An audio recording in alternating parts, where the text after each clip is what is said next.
دو character values کو بہت زیادہ آپ کہہ لیجیے امپورٹنس دی ہے، بہت ذکر کیا، ایک ایمپتھی اور دوسرا جسٹس.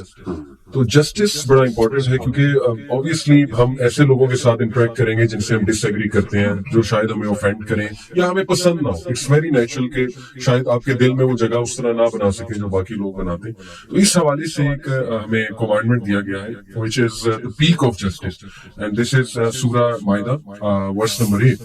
یا ایھا الذین آمنوا کونوا قوامین للہ شہداء بالقسط ولا یجرمنکم شنآن قوم علی الا تعدلوا. O believers, stand firm for Allah and bear true testimony. Do not let the hatred of a people lead you to injustice. Be just.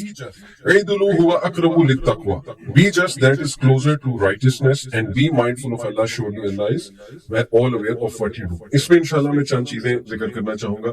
ایک ایپیسوڈ میں مغیرہ نے ڈیورس کی بات کی تھی، سیکنڈ ایپیسوڈ میں. تو دیکھیں when it comes to relationship between spouses، اور جب کڑواہٹ پیدا ہو جائے اور دلوں میں جگہ نہ رہے اور ڈیورس تک بات پہنچ جائے، تو ایون وہاں بھی یہی رول اپلائی کرنا چاہیے کہ دیکھو کسی کی نفرت یا کسی کی ڈس لائکنگ تمہیں اس بات پہ نہ لے آئے کہ تم اس کے ساتھ انجسٹس کرے. اسی طرح اولاد کے معاملے میں کئی بار ہم نے دیکھا ایسا ہوتا ہے کہ ماں باپ جو ہے وہ ایک بچے کو بہت پریفر کرتے ہیں اور اسے بہت زیادہ گفٹس یا بہت زیادہ چیزیں دیتے ہیں، لیکن دوسرے بچوں کو وہ لیفٹ آؤٹ کر دیتے ہیں. بلکہ اس پہ ایک پورا وہ حدیث بھی ہے، میں کوئکلی شیئر کر دیتا ہوں. یہ صحیح بخاری میں ہے. حدیث یہ ہے جی کہ نعمان بن بشیر صلی اللہ علیہ وسلم روایت ہے کہ میرے باپ نے مجھے ایک عطیہ دے رکھا تھا، تو میری ماں انہوں نے کہا کہ میں تو اس وقت تک مطمئن نہیں ہونے کی جب تک کہ تم اس پر رسول کو گواہ نہ بنا صلی اللہ علیہ وسلم. تو جواب دیا کہ وہ آئے رسول اللہ صلی اللہ علیہ وسلم کے پاس اور کہا میرے باپ جو ہے وہ اللہ کے نبی کی خدمت میں حاضر ہوئے اور واقعہ بیان کیا. تو آپ نے دریافت فرمایا کیا اپنی بقیہ اولاد کو بھی ایسا ہی عطیہ دیا ہے تم نے؟ جواب دیا کہ نہیں. تو آپ صلی اللہ علیہ وسلم نے فرمایا کہ اللہ سے ڈرو، اپنی اولاد میں عدل کیا کرو، جاؤ میں کسی ظلم پر گواہ نہیں بنتا. سبحان اللہ. یعنی ہمیں کسی ایسی چیز میں شریک نہیں ہونا چاہیے جس میں انجسٹس. اور when it comes to giving opinion about someone، دیکھیں کتنا خوبصورت رول ہے کہ یار ٹھیک ہے وہ میرا اوپوننٹ ہے، وہ میرے خلاف ہے، لیکن سو وٹ، جب اس کے اوور آل پرسنالٹی پہ ایک اوپینین دینے کی باری آئے گی تو میں کچھ اچھائیاں بھی بیان کروں گا. حق تو یہی ہے نا اس پہ. بلکہ ابن تیمیہ رحمہ اللہ ان کے بارے میں ان کے اسٹوڈنٹس کہتے ہیں کہ one of his big opponent, جو نفرت کرنے والا بندہ تھا، وہ فوت ہو گیا. تو اسٹوڈنٹس نے آ کے باقاعدہ یہ کہا ابن تیمیہ کو کہ مبارک ہو، لٹرلی مطلب آپ کا ایک بہت بڑا اوپوننٹ جو ہے وہ فوت ہو گیا. تو ابن تیمیہ نے ڈانٹ دیا اپنے اسٹوڈنٹس کو اور کہا کہ نہیں، مجھے اس کے جنازے پہ لے کر چلو. جنازہ بھی پڑھا، اس کے بعد ان کی فیملی کے پاس گیا اور کہا کہ میں موجود ہوں، آپ نے کوئی فکر نہیں کرنی ہے، کوئی ایسا کام ہو تو آپ نے جو ہے وہ مجھے بتانا ہے. مطلب یہ کانٹیکسٹ بتا رہا ہوں باقی. تو دیکھیں this is the kind of character, this is the kind of personality Muslim should have. So this is amazing. اور کوشش ہم یہ کریں کہ ہر معاملے میں عدل کے ساتھ جو ہے وہ چلے. اور اسی یہ جو آپ نے کوالٹی بیان کی نا، اس کا پرفیکشن جو تھا نا رسول اللہ صلی اللہ علیہ وسلم کہ وہ برائی کا جواب جو ہے نا وہ اچھائی کے ساتھ دیا کرتے تھے. یعنی یہ اس قسم کا جو ہے نا بالکل جو سورہ فصیلت میں بھی آیا ہے، تو وہ بہت یعنی پینیکل آف تقویٰ ہے، آف گریٹنس ہے. اور یہ کوالٹی جو ہے نا یہ انکلکیٹ کرنا بڑا مشکل ہے انسان کو. یہ پیسیفزم نہیں ہے بھی یعنی طاقت رکھتے ہوئے اپنے دشمن کے ساتھ اچھا معاملہ کرنا، یہ بہت بڑی کوالٹی ہے. اچھا، اسی سپارے میں نا وضو کی آیت ہے، تو وہاں پہ اللہ سبحانہ وتعالیٰ نے کہا نا یا الذین آمنوا اذا قمتم الى الصلاۃ فاغسلوا وجوہکم وایدیکم الى المرافق. تو اس کے اندر ایک نا مسکنسیپشن ہے ہمارے یہاں جو میں نا شیئر کرنا چاہ رہا ہوں. آئی واز سرپرائز کہ بہت زیادہ لوگ جو ہیں وہ ان کو یہ بات پتہ نہیں ہوتی وضو کے معاملے میں. اور وہ یہ بات ہے کہ وضو جو ہے نا وہ ترتیب کے ساتھ کرنا جو ہے وہ فرض ہے. اور یہ ترتیب جو ہے یہ قرآن میں ہے. یہ ترتیب کہ آپ نے پہلے اپنا چہرہ، ہاتھ، منہ اور پھر جو بھی ہمارا جو سیکوینس ہے وضو کا، یہ ترتیب جو ہے یہ وضو کی شرائط میں سے ہے. اچھا، ہمارے یہاں کافی لوگ جو ہیں وہ یہ تصور کرتے ہیں کہ اگر وہ انہوں نے شاور لے لیا یا نہا کے نکل آئے ہیں تو وہ وضو ان کا جو ہے نا برقرار ہے، یعنی وضو ان کا ہو گیا. اچھا، اب یعنی ان کا وضو پہلے نہیں تھا اور انہوں نے جا کے شاور لیا ہے تو وہ سمجھتے ہیں کہ وضو کر لیا انہوں نے. اور یہ جو ہے یہ ہاں اگر تو غسل کی نیت سے کیا جا رہا ہوگا تو پھر ٹھیک ہے وہ ہو جائے گا. لیکن اگر نہ غسل کی نیت ہے، نہ وضو کی نیت ہے، اور نہ ہی وضو کی وہ ترتیب سے گزرے ہیں، تو یہ وضو نہیں ہے.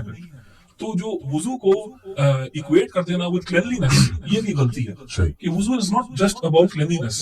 صفائی کا نام وضو نہیں ہے, وضو ایک عبادت کا نام ہے جس میں ایک انٹینشن ہونی چاہیے اور ایک سیکوینس کے تھرو جو ہے اس عبادت کو بجا لانا ہے. تو میں نے کہا کہ اس بارے میں یہ آیت کیونکہ مینشنڈ ہے تو اس چیز کو, اس مسکنسپشن کو جو ہے نا کلیئر کر لینا چاہیے. اگر کوئی لیٹ سے شاور لے رہا ہے تو شاور کے اندر ہی یا غسل کی نیت کر لے یا شاور کے اندر ہی وضو کر لے تو پھر وہ وضو بھی پورا ہو جائے گا, تو وہ اس مسئلے سے بچ جائے گا. اور کئی لوگ کیئرلیسنس احمد بھائی کرتے ہیں, مطلب وہ ایلبوز کو صحیح طرح سے جو ہے وہ نہیں دھوتے, تو ایلبوز تک پانی نہیں لے کے جاتے. اچھا اس میں ایک اور آیت بھی ہے جو میں شیئر کرنا چاہ رہا تھا کہ, اور یہ قرآن کا موضوع ایسا ہے جو بہت ریپیٹ ہوتا ہے اور وہ ہے جہنم کا تذکرہ. اور یہاں پہ اللہ سبحانہ وتعالیٰ نے سورہ مائدہ میں ایک جگہ پہ کہا کہ جو کفار ہیں وہ جہنم میں سے نکلنے کے لیے یا جہنم میں نہ جانے کے لیے وہ کچھ بھی دینے کے لیے تیار ہو جائیں گے, یہاں تک کہ اس پوری دنیا میں جو کچھ ہے وہ اور اس طرح کی ایک اور بھی مل جائے گی نا, وہ بھی دینے کے لیے تیار ہو جائیں گے, وہ بھی رینسم کرنے کے لیے تیار ہو جائیں گے.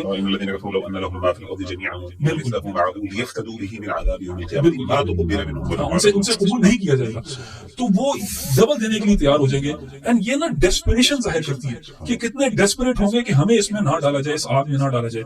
اس کی اگلی آیت جو ہے وہ کہتے ہیں یریدون ان یخرجوا من النار وما هم بخارجین منها, وہ چاہیں گے اس میں سے نکلنا لیکن ان کو نہیں نکالا جائے گا, بالکل بھی نہیں نکالا جائے گا. اینڈ وہ جو بے بسی ہے, وہ جو ایک ڈیسپریشن ہے کہ یار میں کسی نہ کسی طرح نکل جاؤں ادھر سے, سب کچھ دینے کے لیے تیار ہوں میں, بس ایک دفعہ مجھے چانس واپس مل جائے, وہ چانس دوبارہ کبھی نہیں آئے گا.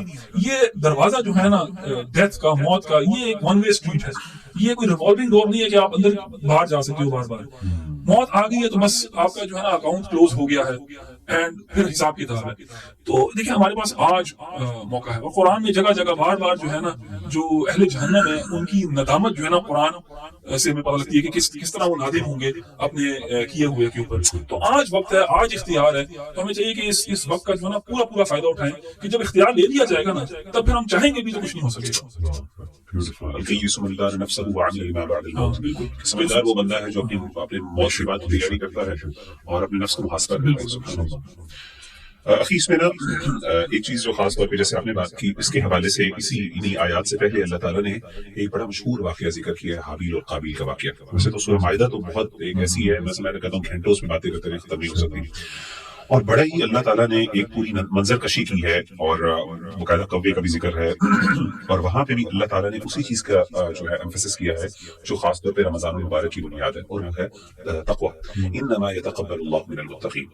اور یہاں پہ ایک بڑی انٹرسٹنگ چیز ہمیں جو ہے نا وہ ملتی ہے جو ہم عام طور پہ اس پہ غور نہیں کرتے کہ حسد اور جو جیلسی ہے, یعنی اچھا بڑی انٹرسٹنگ بات ہے, علماء کہتے ہیں کہ سب سے پہلا گناہ جو ہے وہ آسمان پر کیے جانے والے, غالباً امام قرطبی ہے یا کسی سلف میں سے کسی بڑے مفسر کی رائے ہے کہ سب سے بڑا گناہ جو ہے وہ آسمان پہ وہ بھی حسد کیا گیا, اور زمین پہ بھی سب سے بڑا گناہ جو ہے وہ حسد ہوا. سب سے پہلا آسمان میں سب سے پہلا جو گناہ تھا وہ کس نے کیا؟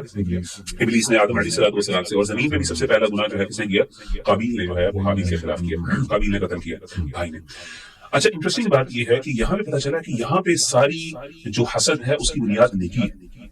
یہ بڑی امپورٹنٹ بات ہے. یہاں پہ کسی دنیاوی لالچ میں, مال و دولت, کنگڈم, اس چیز کی بنیاد پہ حسد نہیں ہو رہا. یہاں پہ کس بات پہ حسد ہو رہا ہے؟ اللہ کے قرب کے اوپر. اس قربا قربان, دونوں نے قربانی کی. قربانی کا مطلب ہے اللہ کا قرب حاصل کرنا.